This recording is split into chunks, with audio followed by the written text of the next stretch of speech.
ওকে, তো সবাইকে আবারও গুড ইভিনিং। তো আশা করি সবাই ভালো আছো। আর তোমাদের পড়াশোনা আশা করি চলছে। তো আমরা হিস্ট্রি অফ ইংলিশ লিটারেচার পড়ছিলাম। তার মধ্যে আমরা মোটামুটি গত ক্লাস পর্যন্ত এলিজাবেথান এজটা শেষ করেছি, তাই না?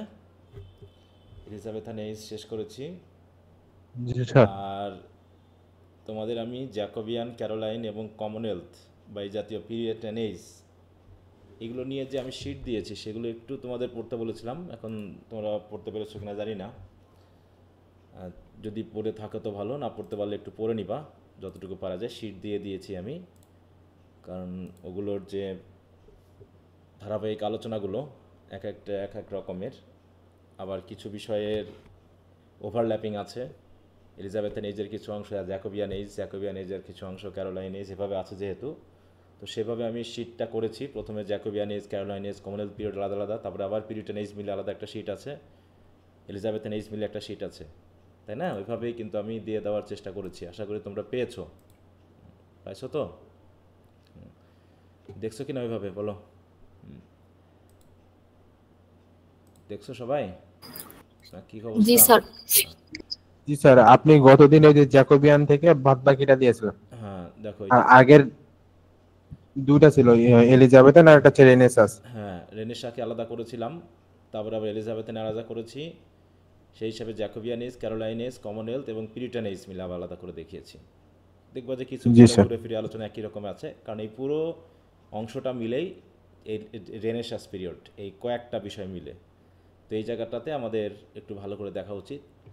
আর যেহেতু আমরা এলিজাবেথান এজ শেষ করেছি, আমরা মনে হয় উইলিয়াম জে লংয়ের এলিজাবেথান এজ পরবর্তী জ্যাকোবিয়ান এজটা মনে পড়া শুরু করছিলাম, নাকি না? জ্যাকোবিয়ান এজ আছে ওতে, বলো।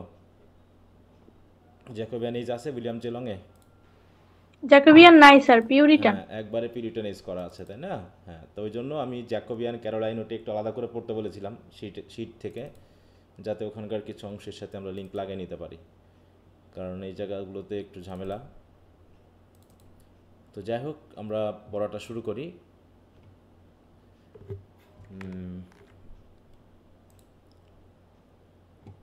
তাহলে পিরিটন এজ কত সাল থেকে কত সাল পর্যন্ত?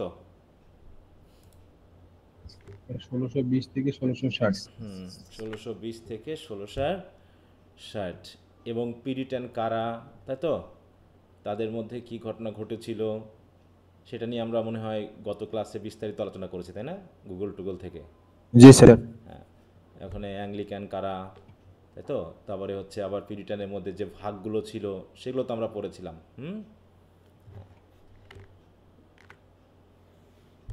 তো যাই হোক, আমরা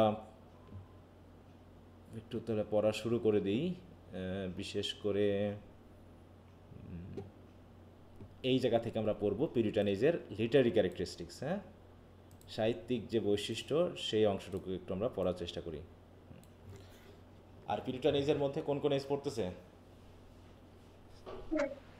জ্যাকোবিয়ান আর জ্যাকোবিয়ান, ক্যারোলাইন আর কমনওয়েলথ, তাই তো? এই তিনটা এজে পড়তেছে, তবে জ্যাকোবিয়ান এজের জি শেষের স্যার। 5 বছর পড়ছে ওর ভিতরে। আচ্ছা, মানে একটা ধারণা নিয়ে নিতে হবে, ঠিক আছে? কোশ্চেনগুলো কিন্তু খুব জটিল হয় না, এটা হলো বড় কথা।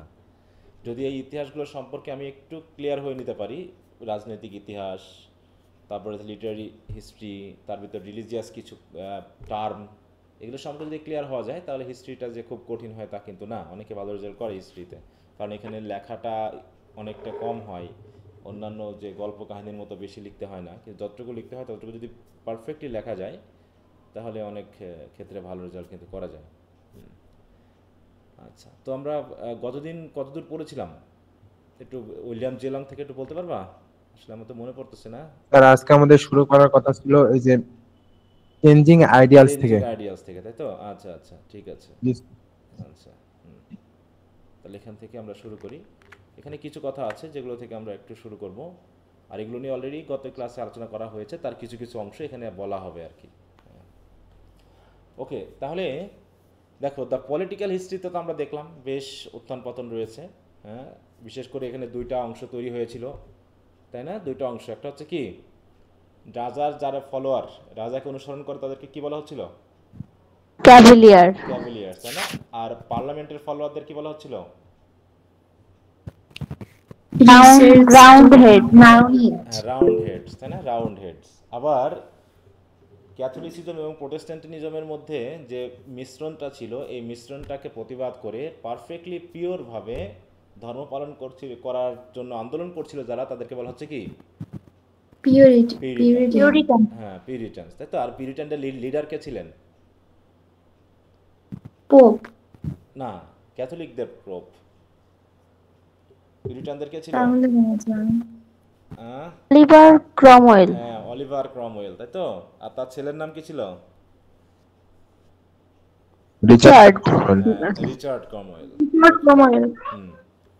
ওকে, তা বলছে দেখো, the political upheaval of the period is summed up in the terrible struggle between the king and parliament. দেখো এই যে স্ট্রাগল, হ্যাঁ, যে এই সময়ের রাজনৈতিক উত্থান পতনই হচ্ছে মেনলি পার্লামেন্ট এবং কিংয়ের মধ্যে যে সংগ্রামটা। আর এর দ্বারা কি ঘটনা ঘটল? Which resulted in the death of Charles at the block, হ্যাঁ, and the establishment of the Commonwealth under Cromwell. তাহলে ক্রমওয়েলের অধীনে কমনওয়েলথ পিরিয়ড প্রতিষ্ঠা হলো এবং রাজাকে হত্যা করা হলো। ঠিক আছে তো? ফর সেঞ্চুরিস, হ্যাঁ, শতাব্দীর পর শতাব্দী ধরে ইংল্যান্ডের মানুষ অভ্যস্ত ছিল কিসের শাসনে? বলো, গণতান্ত্রিক শাসন না রাজার শাসনে? রাজার রাজার শাসনে, না? হ্যাঁ, for centuries the English people had been wonderfully loyal to their sovereigns মানে রাজা, but differ than their loyal to kings was the old Saxon love for personal liberty. কিন্তু রাজার প্রতি লয়ালটি থাকার থেকে সবচেয়ে নিজেদের পার্সোনাল লিবার্টির প্রতি তাদের মধ্যে একটা আলাদা ভালোবাসা ছিল আর কি। At Times as in the days of Alfred and Elizabeth, Alfred the great, তাই না? আলফ্রেড দ্য গ্রেট এবং বিশেষ করে এলিজাবেথ অ্যান্ড এইজের সময়ে আমরা দেখতে পাচ্ছি কি, যে ইংল্যান্ড প্রধানত নিজেদের স্বাধীনতা প্রতি অনেক বেশি গুরুত্ব দিয়েছে। But more often they were in open strife and a final struggle for supremacy was inevitable. হ্যাঁ, তারা চাচ্ছে কি, যে এলিজাবেথের এই যে কিন্তু তারা একটা স্বাধীন চিন্তাভাবনার সময় অর্জন করেছিল। একইভাবে কিং আলফ্রেড দ্য গ্রেটের সময়েও ইংলিশ পিপল অনেকখানি কী ছিল, মেন্টালি তারা স্বাধীনতা পেয়েছিল, যার কারণে ওই সময় কিছু সাহিত্যকর্ম হয়েছিল।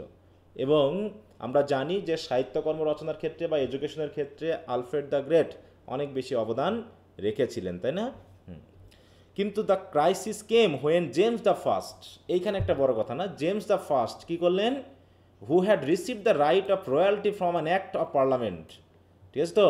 যে জেমস দ্য ফার্স্ট পার্লামেন্টের মাধ্যমেই তিনি রাজা হওয়ার যে অধিকার পেয়েছিলেন, সেটাকেই তিনি কি করলেন? Began by the assumption of divine right, সেটাকে তিনি ডিভাইন রাইট বলে মনে করা শুরু করলেন, তাই না? জেমস দ্য ফার্স্ট এসে, এবং তিনি কি করলেন? To ignore the parliament which had created him. তাহলে যে পার্লামেন্ট তাকেই সুযোগ দিল, তাকেই রাজা বানালো, সেই পার্লামেন্টের বিরুদ্ধে গিয়ে সে ভাবলো যে আমি রাজা মানেই আমার স্বর্গীয়, তাই তো, ক্ষমতা আমার আছে, অথবা আমি যে সিদ্ধান্ত দিব সেভাবে সবাইকে চলতে হবে। আর এখানেই শুরু হয়ে গেল কি, দেখো, সিভিল ওয়ার। আর সেই সিভিল ওয়ারে এসে দেখো, সেই সিভিল ওয়ার যেটা জেমস দ্য ফার্স্টের সময় শুরু হয়েছে, সেটা যখন চার্লস দ্য ফার্স্টের সময় আসলো, চার্লস দ্য ফার্স্টের সময় এসে চার্লস দ্য ফার্স্টকে কী করা হলো বলো? তাকে শেষ পর্যন্ত ভিয়েডেড করা হয়েছিল, তাই না? দেখো, of the triumph of English freedom it is unnecessary to write here, বলছে এখানে আর লেখার কিছু নেই, কারণ কি, the blasphemy of a man's divine right to rule his fellow men was ended.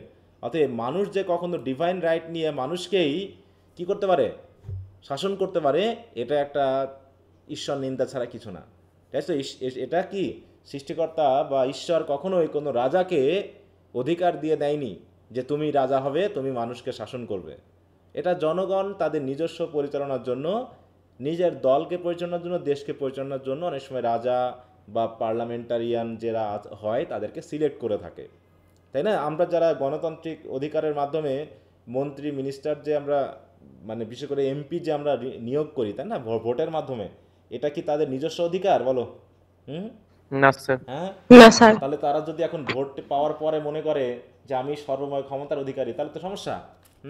Sir, আমাদের বাপদাদার সম্পত্তি মনে করেন। এটা তো হয়ে আসতেছে সেই আগে থেকেই, মানে জনগণ তাকে ক্ষমতা দিচ্ছে, জনগণ ভোটের মাধ্যমে নির্বাচন করছে, ভোটের আগে ঘুরঘুর করতেছে সূচর মতো, আর যেই ভোট পেয়ে যাচ্ছে অমনি বাঘ হয়ে যাচ্ছে। হ্যাঁ, অমনি বাঘ হয়ে যাচ্ছে।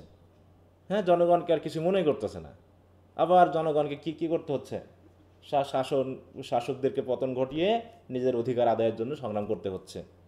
এটাই যেন চলতেছে, মানুষের বৈশিষ্ট্যই যেন এটা, যে অন্যকে শাসন করা, অন্যকে নিয়ন্ত্রণ করা, অন্যের, ঠিক আছে তো, পকেটে হাত দিয়ে নিজের পকেটে, তাই তো, ভর্তি করা, এই হচ্ছে আমাদের ধান্দা। তাই বলছে modern England began with the charge of Cromwell's brigade of Puritans at Naseby, যেটা আমরা আগে বলেছিলাম যে শুরু হলো কমনওয়েলথ পিরিয়ডের মাধ্যমে, ক্রমওয়েলের হাত ধরে। Religiously the age was one of even greater ferment than that which marked the beginning of the Reformation. হ্যাঁ, তাহলে রিফরমেশন পিরিয়ডে যা শুরু হয়েছিল, এই পিরিয়ডে এসে তার থেকে আরও বেশি ক্রাইসিসটা বেড়ে গেল। A great ideal, the ideal of national church was pounding to pieces like a ship in the breaker. এটা এগুলো মনে হচ্ছে আমরা কতদিন পড়েছিলাম নাকি, এগুলো মানে আমরা পড়েছিলাম কিছুটা। আমার পড়া মনে স্যার হচ্ছে। ওই যে লিটারারি ক্যারেক্টারিস্টিক্স থেকে পড়া শুরু করার কথা ছিল। হ্যাঁ, তো যাই হোক, এখানে আমরা পড়েছিলাম বলে মনে হচ্ছে। তো যাই হোক, তাই বলছে যে in the confusion of such an hour the action of the various sects was like that frantic passengers, হ্যাঁ, is striving to save his possessions from the wreck. হ্যাঁ, যে ঠিক ইংল্যান্ডের অবস্থা এমন হলো যে ঝড়ে যখন জাহাজ পড়ে, তাই না, ঝড়ে যখন সবাই দেখে যে জাহাজ উত্তাল হয়ে যাচ্ছে, ডুবে যেতে পারে, ভেঙে যেতে পারে, তখন মানুষজন কি করে, যার যার অধিকার বাঁচানোর জন্য চেষ্টা করতে থাকে। হ্যাঁ, তার পজেশন, হ্যাঁ, তার হাতে যা আছে সেগুলোকে বাঁচিয়ে নিজেকে রক্ষা করার চেষ্টা করে। ঠিক তেমন অবস্থা ছিল ইংল্যান্ডের।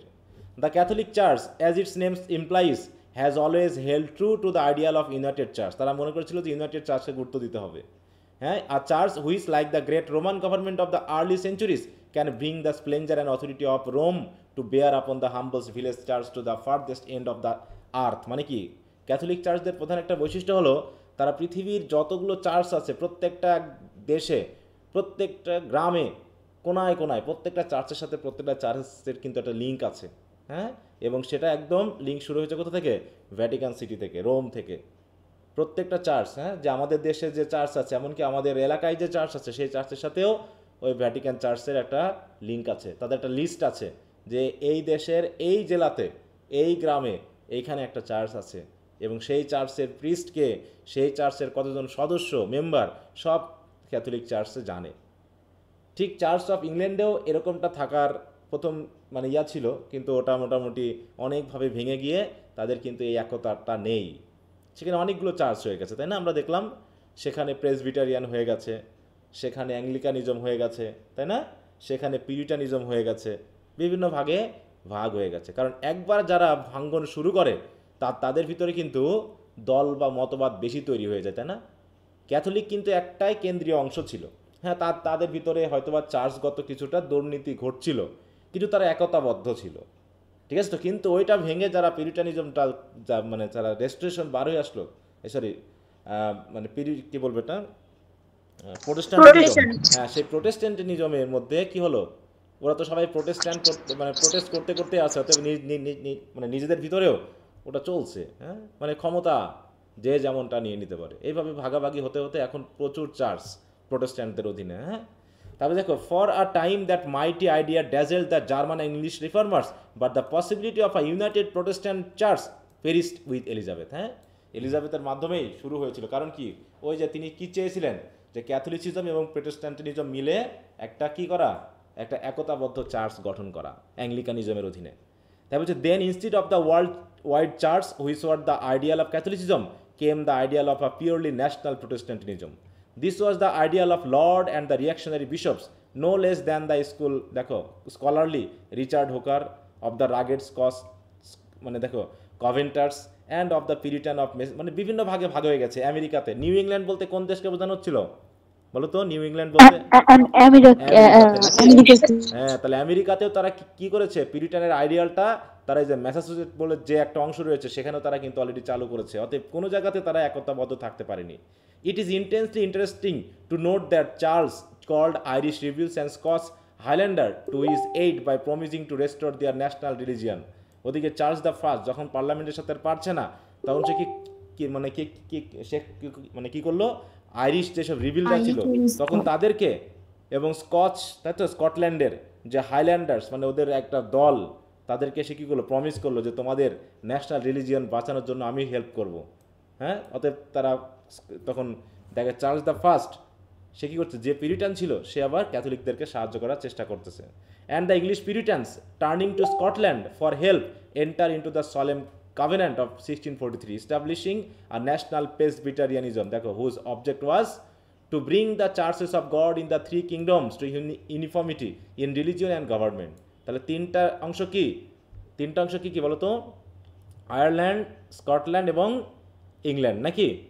এই তিনটা অংশকে একটা চার্চের অধীনে নিয়ে আসা, to preserve the rights of parliament and the liberties of kingdom. এটা ছিল তাদের উদ্দেশ্য, that we and our posterity may as brethren live in faith and love, যে আমরা এই তিন অঞ্চলের মানুষ যেন একসাথে ভাই ভাই হিসেবে থাকতে পারি। এইভাবে তারা চেষ্টা করেছে প্রেসবিটারিয়ানিজমের মাধ্যমে, হ্যাঁ, একটা পিউরিটানিজমের একটা মানে কি বলে একতাবদ্ধ ভাব তৈরি করে রাখার জন্য। In this famous covenant, we see the national and the ecclesiastical and the personal dream of Puritanism, side by side in all their grandeur and simplicity. মানে কি, তারা সাইড বাই সাইড এটাকে রক্ষা করার চেষ্টা করেছে, কিন্তু সেটাও হয়তো বা ঠিক মতো চলেনি, তাই না? বিশেষ করে আমরা দেখলাম রিচার্ড ক্রমওয়েলের সময়, হ্যাঁ, পিউরিটানিজমের যে মানে কি বলবো স্ট্রিক্ট রুলিং, সেটাতে মানে একদম নাবিশ্বাস উঠে যায় কমন পিপলের। তাতে তারা কী করো, তারা ভাবলো এই ধর্মীয় এই স্ট্রিক্টনেসের থেকে ওই চার্লস বা রাজার অধীনেই থাকা অনেক ভালো।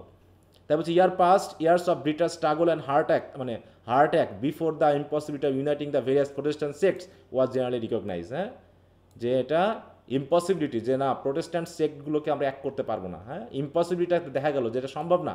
ক্যাথলিক চার্চের অধীনে হয়তো সবাইকে একত্রিত করা গেল, প্রোটেস্ট্যান্টরা সব বিভিন্ন মতবাদ দেওয়া শুরু করলো। The ideal of a national church died hard and to its death is due all the religious unrest of the period. আবারও আনরেস্ট শুরু হয়ে গেল, মানে তখন আর প্রোটেস্ট্যান্টদের মধ্যেই আনরেস্ট শুরু হয়ে গেল, ঠিক আছে? এইভাবে মোটামুটি মানে কি হচ্ছে, মানে ধর্মীয় যে উত্থান পতন সেটা কিন্তু চলছে বিভিন্নভাবে। Only we remember the national ideal and the struggle which it caused, can we understand the amazing life and work of banyan কি পিলগ্রিম প্রোগ্রেস যে রাইটিং আছে সেটা পড়লে আমরা বুঝতে পারবো যে এই সময়ের মানুষটা কেমন ছিল। or appreciate the heroic spirit of the American colonists who left home for wilderness in order to give the new ideal of free church in a free state its practical demonstration। এবং কি করছে, America সহ ইংল্যান্ডের যে কলোনিস্টরা তারা মোটামুটি তাদের নিজ দেশ ত্যাগ করে বিভিন্ন দেশে ছড়িয়ে পড়েছে, এবং সেখানে অর্থনীতি সম্পদের এইগুলোর পাশাপাশি তারা চার্চও কিন্তু প্রতিষ্ঠা করা শুরু করেছে, তাই না? এই যে বিভিন্ন এশিয়া মহাদেশে বা আফ্রিকা মহাদেশে বা অন্যান্য ইউরোপ বাদে অন্যান্য মহাদেশে যে ক্রিশ্চিয়ানিটি ছড়িয়ে পড়ে, এটা কাদের মাধ্যমে জানো? এটা কাদের মাধ্যমে ছড়ায়? এই যে কলোনিস্টদের মাধ্যমে, ঠিক আছে তো? হ্যাঁ, কলোনিস্টদের মাধ্যমে। এই ভারতীয় উপমহাদেশেও এই ক্রিশ্চিয়ানিটি এসেছে কখন বলো তো? যখন পর্তুগিজরা এখানে প্রবেশ করলো, তাই না? পর্তুগিজরা কোন দেশীয় ছিল বলো তো? কোন দেশে ছিল পর্তুগিজ?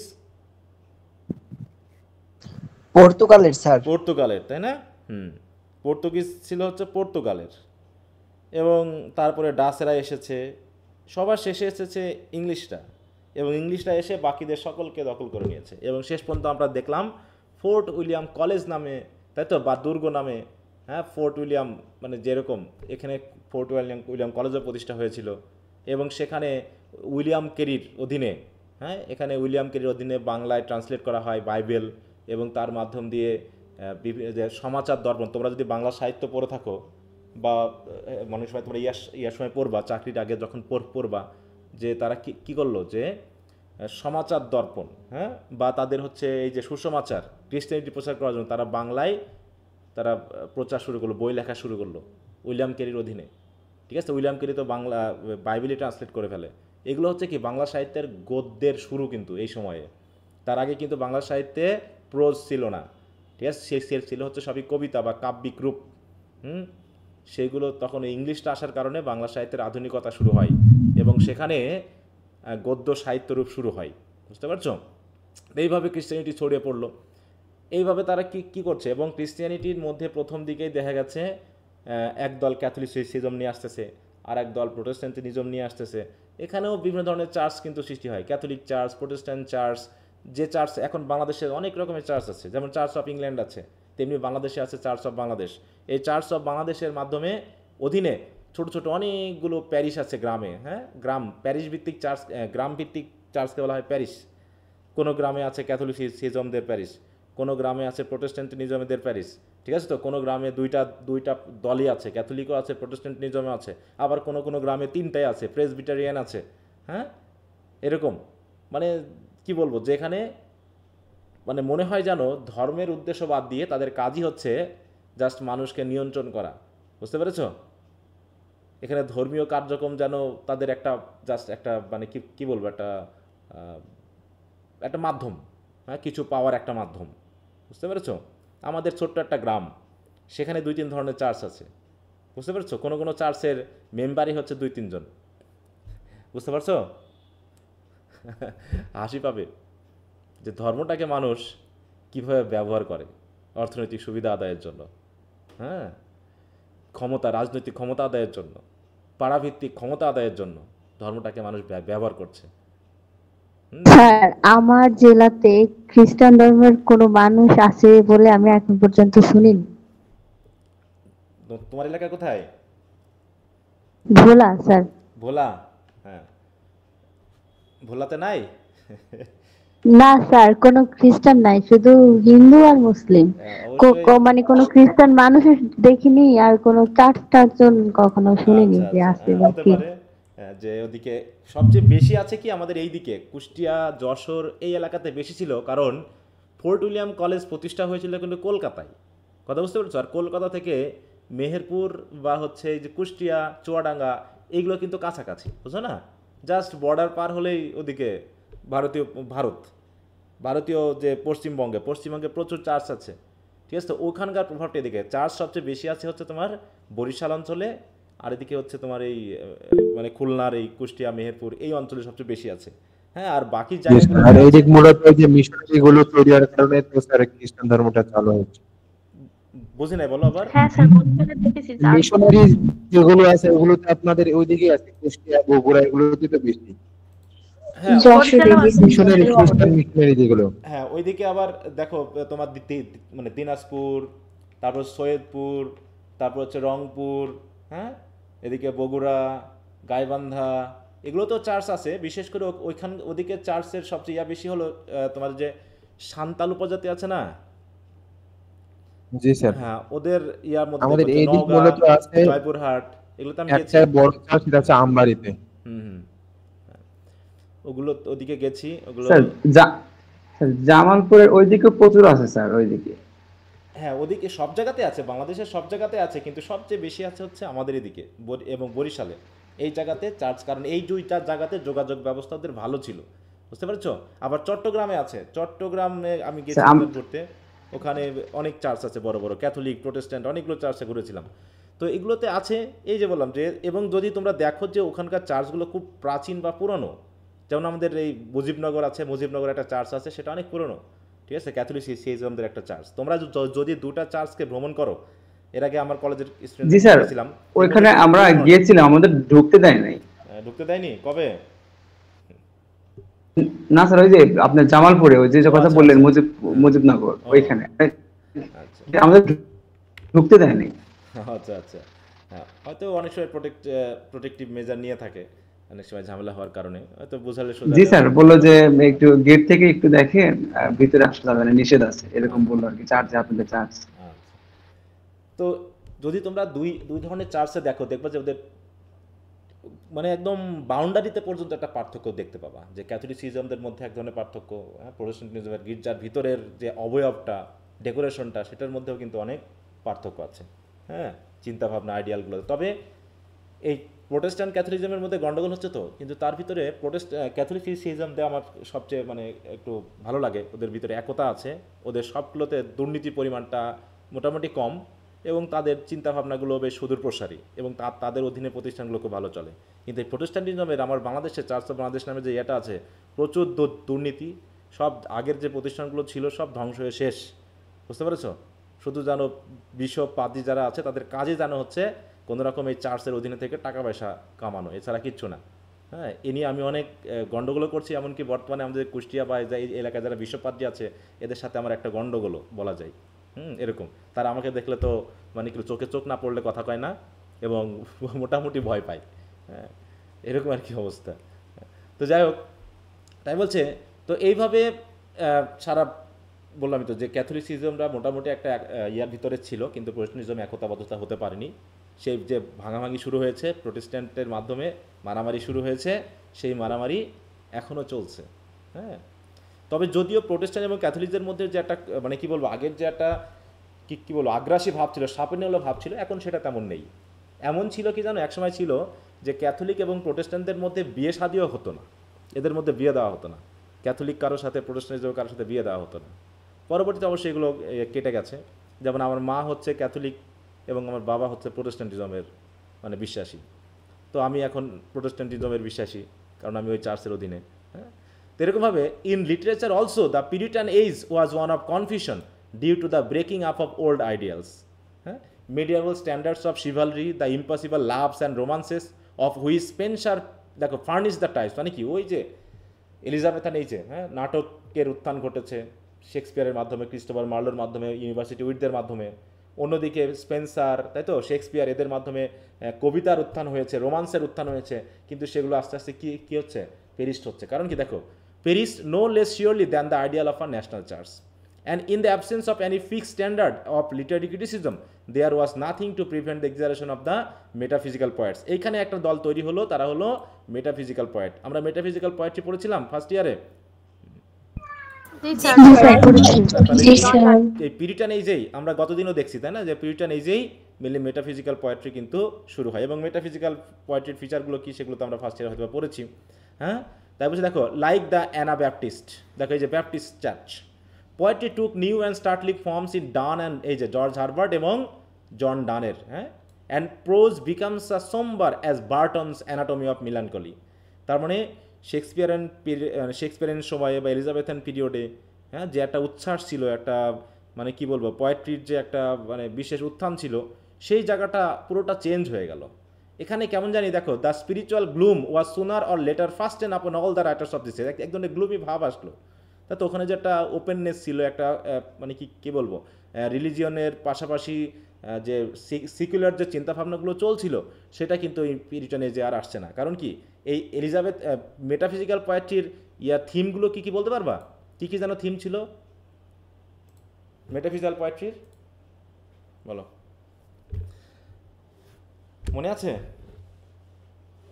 মেটাফিজিক্যাল পোয়েট্রির থিমগুলো ছিল হচ্ছে অ্যাবস্ট্রাক্ট আইডিয়া, যেমন হচ্ছে লাভ, রিলিজিয়ন, ওয়ার, ঠিক আছে তো, সিন, এইগুলো হচ্ছে তাদের কিন্তু আলোচনার বিষয়। তার মানে মেটাফিজিক্যাল, যদিও আমরা লাভ পেয়েছি মেটাফিজিক্যাল পোয়েট্রির মাধ্যমে ফার্স্ট ইয়ারে, কিন্তু অধিকাংশ মেটাফিজিক্যাল পোয়েট্রি যেগুলো দেখবা, সেগুলো হচ্ছে তোমার ডেথ। যেমন রবার্ট হেরিকের টু ড্যাফোডিল, এটা পড়ছিলাম না আমরা, রবার্ট হেরিকের। ওটা যদিও একজন রবার্ট হেরিক কিন্তু একজন ক্যাভেলিয়ার পয়েটস, ঠিক আছে, ক্যাভেলিয়ার পয়েটস, তিনিও কিন্তু মেটাফিজিক্যাল প্রচুর পোয়েট্রি, যেটা তোমরা থার্ড ইয়ারে পড়বা। থার্ড ইয়ারে তিনি কিন্তু লিখেছেন যেগুলো, সেগুলো ওইরকম ধর্ম নিয়ে, কিন্তু হ্যাঁ, ধর্ম নিয়ে লেখা। তো দেখা যাচ্ছে ওখানে রিলিজিয়ন আছে, লাভ আছে, ওয়ার আছে, সিন আছে, ডেথ আছে, এরকম অ্যাবস্ট্রাক্ট ধারণাগুলো কিন্তু ছিল হচ্ছে মেটাফিজিক্যাল পোয়েট্রির প্রধান। দেখো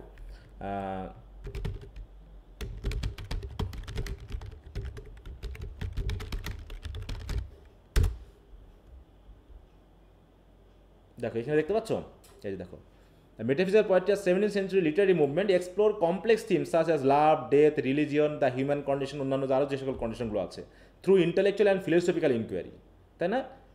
এবং তাদের দেখো ডেথ, মর্টালিটি, রিলিজিয়ন, স্পিরিচুয়ালিটি, হ্যাঁ, ফিলোসফিক্যাল ইনকোয়ারি, দেখো intellectual wit, conceit, paradox, contradiction, এগুলো ছিল কি তাৎকালীন সময়ের ফিচার বা বৈশিষ্ট্য, হ্যাঁ, metaphysical poetry. And which is unjustly attributed to Puritan influence. এবং বলা হচ্ছে যে এই যে লেখাগুলো হচ্ছে, এগুলো প্রধানত কার জন্য হচ্ছে? পিরিটান ইনফ্লুয়েন্সের জন্য হচ্ছে। Is due to the breaking of accepted standard in government আর রিলিজিয়ন। তো যাই হোক, এখানে ওই রকম কথা আমরা একটু দেখি। এই জায়গাতে আমরা একটু চলে আসি। দেখো, this so called gloomy age, তার মানে কি এখানকার পোয়েট্রিগুলো গ্লুমি। যেমন রবার্ট হেরিকের যখন আমরা টু ড্যাফোডিল পড়লাম, তখন কি আই ওয়ান্ডার লনলিয়াস যে ক্লাউডের যে ড্যাফোডিল ছিল, সেই ড্যাফোডিলের মতো এটা বলো তো? যখন শেক্সপিয়ারের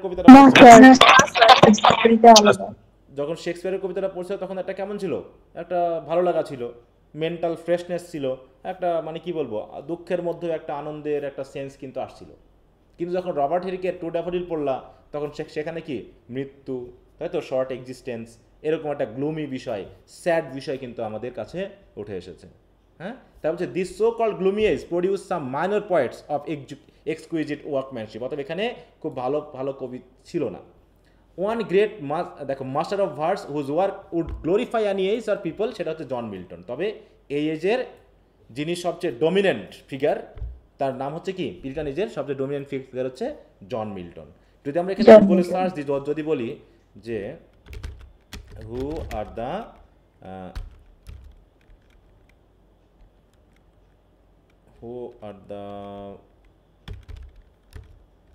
familiar, FAD familiar, why has to be familiar writer of Puritan age in English literature। দেখো কার নাম আসছে প্রথমেই, জন মিল্টন।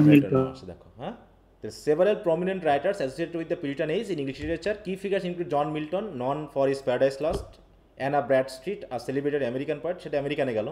ইংলিশের মধ্যে এই যে জন ব্যানিয়ান আছে, জর্জ হারবার্ট আছে, ঠিক আছে, তো যারা ছিল হচ্ছে বিশেষ করে মেটাফিজিক্যাল পোয়েট্রির জন্য। এই যে দেখো, হ্যাঁ, John Bunyan, George Herbert, John Donne, এরা তৎকালীন সময়ে ছিল। তার মানে there are the three main characteristics in which Puritan literature differs from that of the preceding age.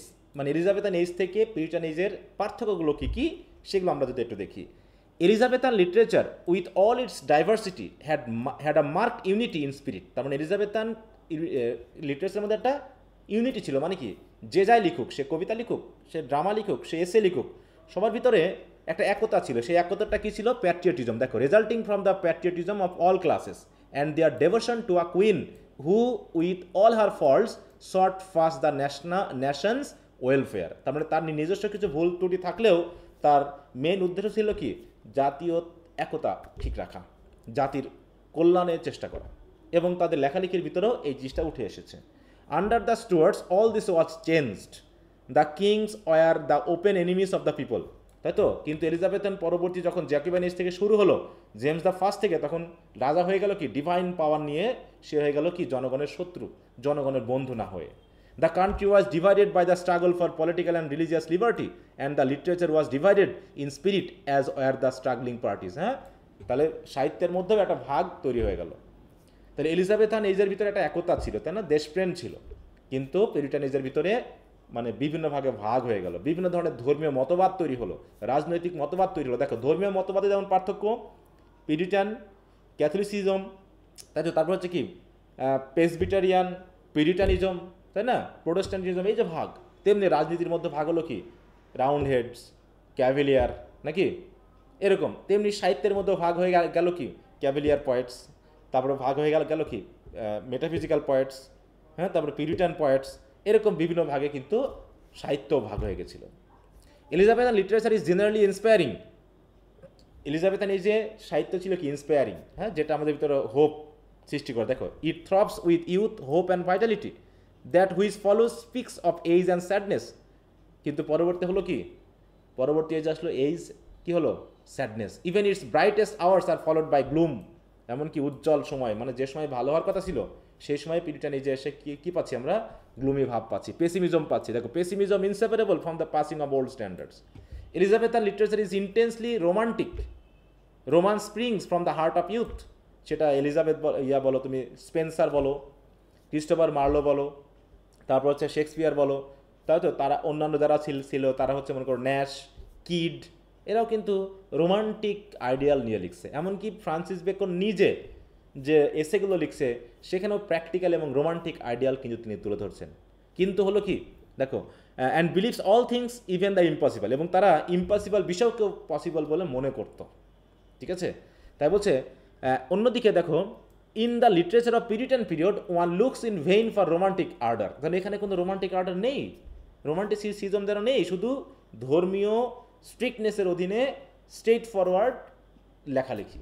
যেমন আমরা জন মিল্টনের যে কবিতা পাচ্ছি, তাই না, সেখানে কি ধর্ম নিয়ে লেখা, মেটাফিজিক্যাল পয়েন্ট যারা পাচ্ছি, বিশেষ করে জন ডানের যে কবিতা পাচ্ছি, ওখানে লাভ নিয়ে লেখা, কিন্তু লাভের ভিতরে কি রোমান্টিসিজম আছে ওখানে?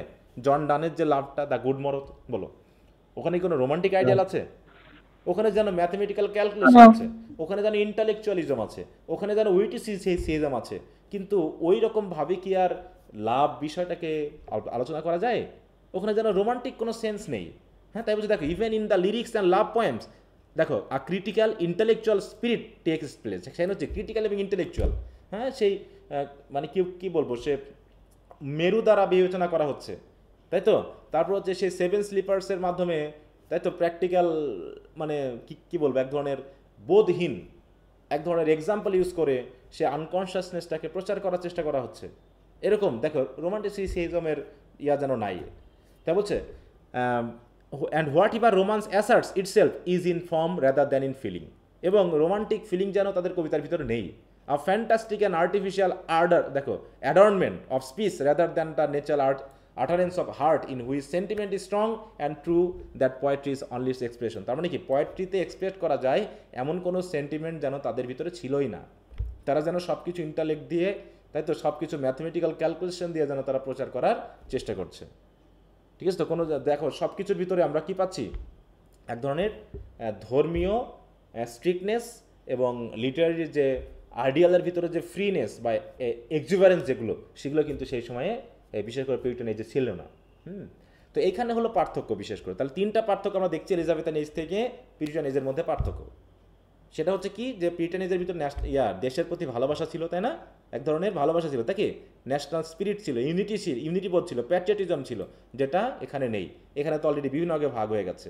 তারপরটা হলো কি, যেটা ছিল কি ইন্সপায়ারিং, তাই তো, হোপ অ্যান্ড ভাইটালিটির ছিল এলিজাবেথান এজ, কিন্তু এখানে হলো কি গ্লুমি অ্যান্ড স্যাডনেস। আরেকটা হলো কি, যে এলিজাবেথান এজ ছিল রোমান্টিক, কিন্তু এখানে রোমান্সের কোনো ব্যবহার ছিল না, সব কিছুতে ইন্টালেক্ট, উইটিসিজম এবং হচ্ছে তোমার কি সব কিছুকে আর্টিফিশিয়ালি রিপ্রেজেন্ট করার মতো যেন মেন্টালিটিতে ছিল। কি কথা বুঝতে পেরেছ? তো এইভাবে আমরা সাহিত্যকে বিবেচনা করছি। এখন literature of the Puritan period, তাহলে পিউরিটান এজ যে লিটারেচার আমরা শুরু করছি। তাহলে মোটামুটি এলিজাবেথান এজ চলছে হচ্ছে 1603 পর্যন্ত, তাই না। তারপর জ্যাকোবিয়ান এজ চলেছে 1620 পর্যন্ত। 1620 থেকে আসলো হচ্ছে আমাদের পিউরিটান এজ শুরু 1660 পর্যন্ত। তাহলে এই সময়ে আমাদের পয়েট কারা ছিল, তাই তো, কোন ধরনের পয়েটদের আমরা পেয়েছি, সেটা নিয়ে আমরা আলোচনা চলবে। এখানে আমরা বিশেষ করে এক ধরনেরই পাবো, সেটা হলো মেটাফিজিক্যাল পোয়েট্রি। খেয়াল রাখো এটা। যেমন আমরা এলিজাবেথান এজে পেয়েছি কাকে কাকে, পয়েটদের ভিতর কাদের পেয়েছি বলতো? সনেট রাইটারদের পেয়েছি, শেক্সপিয়ার এবং স্পেন্সার, তাই না, বিশেষ উল্লেখযোগ্য। এবং সেখানে আমরা এক ধরনের রাইটিংটাকে বেশি পাচ্ছি, সেটা হলো কি সনেট। কারণ সনেটটা এসেছিল এলিজাবেথান এইজেই ইংরেজি সাহিত্যে, তাই না। এবং ইংলিশ সাহিত্যের সনেটের নামকরণ হচ্ছে শেক্সপিয়ার সনেটের থেকেই। হ্যাঁ, যদিও স্পেন্সার কিন্তু তার আগেই লিখছে, তারপরও স্পেন্সারের নাম অনুসারে কিন্তু ইংলিশ সনেট হয়নি। কার সনেট দিয়ে নাম এসেছে ইংলিশ সনেটের বলো তো? শেক্সপিয়ার। হ্যাঁ, এরপরে আসলে হচ্ছে আমাদের এই যে পিউরিটান এজে পাচ্ছি হচ্ছে আমরা মেটাফিজিক্যাল পয়েন্টদের। দেখো এখানে বলছে, when one attempt to classify literature of the first half of the 17th century from the death of Elizabeth to restoration, মানে 1603 থেকে 1660 পর্যন্ত, he realized the impossibility of grouping poets, মানে এমনভাবে মানে এই যে লেখালেখিগুলো গ্রুপ করা খুব কঠিন হয়ে গেছে by any accurate standard. The classification attempt here have small dependence upon dates and sovereign, হ্যাঁ, মানে আলাদা করে ডেট দিয়ে বোঝা মুশকিল। তারপর দেখো এখানে Shakespeare and beacon road largely in the rain of James the first. তার মানে এলিজাবেথান এজে যারা লিখেছে তারা কিন্তু এই জ্যাকোবিয়ান এজেও লিখেছে, মানে জেমসের সময়ও লিখছে। অতএব তাদেরকে আমরা জ্যাকোবিয়ান বা এলিজাবেথান পিরিয়ডের মধ্যে ফেলতে পারি, তাই না। যে এলিজাবেথে লিখছে তার আইডিয়াল তো জ্যাকোবিয়ান পিরিয়ডে এসে হঠাৎ করে তো চেঞ্জ হবে না, হবে বলো তো? যেমন যে শেক্সপিয়ার এলিজাবেথান এজে লেখা শুরু করছে, সে তো মানে জেমস দ্য ফার্স্ট এর সময়, কারণ শেক্সপিয়ার মারা গেছে হচ্ছে 1616 সালে, আর জেমস দ্য ফার্স্ট সিংহাসনে বসেছে 1603 সালে, তার মানে প্রায় ওখানে 12 বছর। তার মানে দেখা যাচ্ছে যে এলিজাবেথান এইজের যে স্পিরিট, যে আইডিয়াল, সেগুলো মোটামুটি জ্যাকোবিয়ান পিরিয়ডেও ছিল, কিন্তু মেইন চেঞ্জটা শুরু হয়ে গেছে পিউরিটান এজ থেকে, ক্যারোলাইন এজ থেকে। তাই বলছে দেখো but their work in Elizabethan spirit, তারপরে লিখলে জেমস মানে জ্যাকোবিয়ান পিরিয়ডে লিখলেও এলিজাবেথান স্পিরিট নিয়ে তারা কিন্তু লিখেছে। যেমন Bunyan is no less a Puritan because he happen to write after the Restoration, কারণ কি রেস্টোরেশন পিরিয়ডে তিনি লেখা, দেখো happen to write after the Restoration, তারপরে আমরা পিরিটানের ধারণা পাচ্ছি না। অন্যদিকে the name metaphysical poets given by Doctor Johnson, দেখো তাহলে মেটাফিজিক্যাল পয়েন্ট নামকরণ করেছে কে? ডক্টর জনসন, তাই তো? এবং এগুলো দিয়ে কাদেরকে বোঝাচ্ছি? বিশেষ করে দেখো, বিশেষ করে দ্য ফলোয়ার্স অফ ডানকে, জন ডানকে। দ্য নেম ক্যারোলাইন অর দেখো Cavalier poets bring to mind the careless temper of the royalist. তাহলে দুই ধরনের নাম পাচ্ছে, একটা ক্যাভেলিয়ার, একটা হচ্ছে তোমার হচ্ছে মেটাফিজিক্যাল। তাহলে ক্যাভেলিয়ার মানে কারা? ক্যাভেলিয়ার মানেই হচ্ছে রাজার ফলোয়াররা, নাকি? যাদেরকে আমরা রাউন্ড হেডও বলতে পারি। তাহলে কবি বলতে গিয়ে ক্যাভেলিয়ার বলতেছি, আর যখন রাজনৈতিক দল হিসেবে বলতেছি তখন বলতেছি কি আমরা ওদেরকে কি? ক্যাভেলিয়ার, নাকি? আর যারা পার্লামেন্ট তারা হচ্ছে কি? রাউন্ড হেড, না? পার্লামেন্টের কি ছিল? আমি একটু মিস করে ফেললাম এই জায়গায়। হ্যাঁ, তারপর হচ্ছে who followed King Charles with the devotion of which he was unworthy. হ্যাঁ, তাহলে এমন ডেভোশন নিয়ে তারা কিং চার্লসকে ফলো করতো যার যোগ্য চার্লস আসলে ছিলই না। The name Spenserian poets recalls the দেখো little band of dreamers who clung to Spenser's ideal. তাহলে এই সময় আবার স্পেন্সার এলিজাবেথান এই যে যা লিখছে সেরকম কিছু আইডিয়াল নিয়ে কিছু পয়েট আবার লেখা শুরু করেছে, তাদেরকে স্পেন্সারিয়ান পয়েট বলা হচ্ছে। Even while his romantic medieval castle was battered by down by science at the one gate and Puritanism at the other. Okay, তার মানে এখানে আমরা কয়েক ধরনের পাচ্ছি, বিশেষ করে দুটা নাম পাচ্ছি, এটা হলো ক্যাভেলিয়ার পয়েটস আর এটা হলো কি? Metaphysical poet. ঠিক আছে, এখন এই পয়েটদের ভিতরে আমরা যে নামগুলো দেখি, বলছে স্যামুয়েল ড্যানিয়েল, এ নামটা কি আমরা শুনেছি এর আগে কখনো? স্যামুয়েল ড্যানিয়েল কোনো কবিতা বা লেখনী? জি না স্যার। জি স্যার। আচ্ছা, তা বলছে Daniel who is often classed with the first metaphysical poets is interesting to us for two reasons. তার কবিতাগুলো মোটামুটি ইন্টারেস্টিং কিসের জন্য? For his use of the artificial sonnet and for his literary desertion of Spenser as model for the poets. তার মানে তিনি স্পেন্সারকে follow করেননি, যারা স্পেন্সারকে ফলো করছে তাদেরকে বলা হচ্ছে কি? Spenserian poet's. তিনি তাদের বাইরে, বরং তিনি একজন মেটাফিজিক্যাল পয়েটস। হ্যাঁ, এনার নামটা আসলেও মানে তার রাইটিংকে আমরা খুব একটা গুরুত্বপূর্ণ হিসাবে নিচ্ছি না, কারণ তেমন কোনো নাম আমরা তার পাচ্ছি না। সং রাইটার আমাদের দরকার নেই, এটাকে আমরা বাদ দিয়ে গেলাম। ঠিক আছে, তো স্পেন্সারিয়ান পয়েটস বলতে যে পয়েটগুলোকে পাবো এখানেও খুব একটা গুরুত্বপূর্ণ নাম নেই, আমরা এটাকেও বাদ দিয়ে গেলাম। হ্যাঁ, আমরা পড়বো হচ্ছে মেইনলি এখান থেকে শুরু মেটাফিজিক্যাল পয়েটসদের, কারণ মেজর রাইটিংয়ে আমরা দুটাই পাবো, মেটাফিজিক্যাল আর হচ্ছে ক্যাভেলিয়ার, এই দুটাকে খেয়াল রাখবো। ঠিক আছে, দেখো this name which was given by Doctor Johnson in derision. Derision মানে কি? মোহে। তাহলে এদের কিছু কবিতা পড়ে তাদের নামই দিয়ে ফেলেন মেটাফিজিক্যাল পয়েটস। এই মেটাফিজিক্যাল পয়েট নিয়ে কিন্তু থার্ড ইয়ার এবং ফোর্থ ইয়ারে দুটো বই আছে, রাইটিং আছে। ঠিক আছে, তো এই মেটাফিজিক্যাল পয়েন্টদের নিয়ে, অতএব এই জায়গাটা একটু গুরুত্ব দিবা, এটা কিন্তু গুরুত্বপূর্ণ অংশ। এমনকি ক্রিটিসিজম আছে তোমাদের ফোর্থ ইয়ারে শুধু দ্য মেটাফিজিক্যাল পয়েন্টস নামেই, because of the fantastic form of dance poetry. তাহলে পোয়েট্রির যে ফর্ম, ফ্যান্টাস্টিক ফর্ম, এইটার মোহে পড়েই ডক্টর জনসন তাদের নাম দিয়ে দিলেন কি? Metaphysical.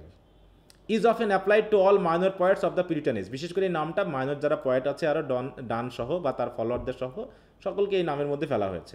We use the term here in the narrow sense excluding the followers of Daniel. তাহলে ড্যানিয়েলের যারা ফলোয়ার ছিল, ড্যানিয়েল নিজেও স্পেন্সার মানে মেটাফিজিক্যাল পয়েট থাকলেও তার ফলোয়ারদেরকে বাদ দেওয়া হয়েছে। And the letter group known as cavalier poet's, এবং ক্যাভেলিয়ার পয়েটদেরকে বাদ দেওয়া হয়েছে। তার মানে 4 গ্রুপ পয়েট পাচ্ছি আমরা এখানে, ড্যানিয়েলের ফলোয়ার, স্পেন্সারের ফলোয়ার, তারপর হচ্ছে রাজার ফলোয়ার, আরটা হচ্ছে কি? ডানের ফলোয়ার।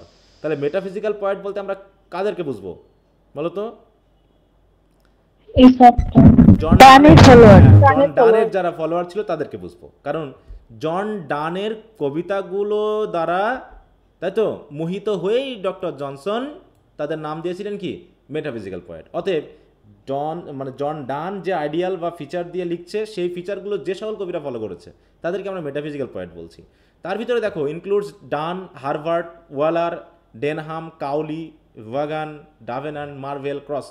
এর ভিতরে সবচেয়ে উল্লেখযোগ্য নাম আমরা যেগুলো মনে রাখবো সেটা হচ্ছে দেখো ডান, তারপর হচ্ছে হারভার্ট, তারপর হচ্ছে কাউলি, তারপর হচ্ছে ওয়াগান, তারপর হচ্ছে মার্ভেল এবং ক্রস। এগুলোকে আমরা খেয়াল রাখবো, এদের লেখাগুলো একটু বেশি উল্লেখযোগ্য।